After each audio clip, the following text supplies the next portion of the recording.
এই বুড়ো লোকটি তার আঙুলের নখ সেন্ডিং গান দিয়ে পরিষ্কার করে, তারপর তার গার্ডেনে পেট্রোল দিয়ে আগুন লাগিয়ে দেয়। রাত হতেই তার বাংলাদেশি মোটরসাইকেল বাহিরে বের করে। তার স্বপ্ন ছিল দুনিয়ার সব থেকে দ্রুত মোটরসাইকেল চালানোর রাইডার হবার, কিন্তু যখন স্টাফ তার বাইক দেখে তখন অবাক হয়ে যায়, কারণ টাঙ্কির ঢাকনা শুধু একটি বিয়ারের ক্যাপ ছিল এবং তার বাইকে কোনো ব্রেক ছিল না।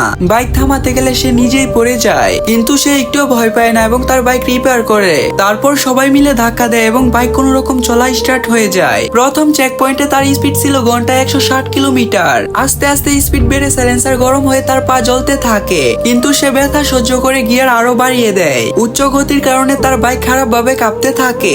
ব্যালেন্স ঠিক রাখার জন্য তার মাথা উঁচু করে। তার চশমা খুলে যায়, এবার সে চোখও খুলতে পারবে না, কিন্তু এরপরেও সে হার মানে না এবং পৃথিবীর সর্বোচ্চ ওয়ার্ল্ড রেকর্ড ভেঙে দেয়। কিন্তু ব্রেক না থাকার কারণে বাইক পড়ে যায়। এরপরেও বুড়ো লোকটি হাসতে থাকে, কারণ সে তার স্বপ্ন পূরণ করে ফেলেছে।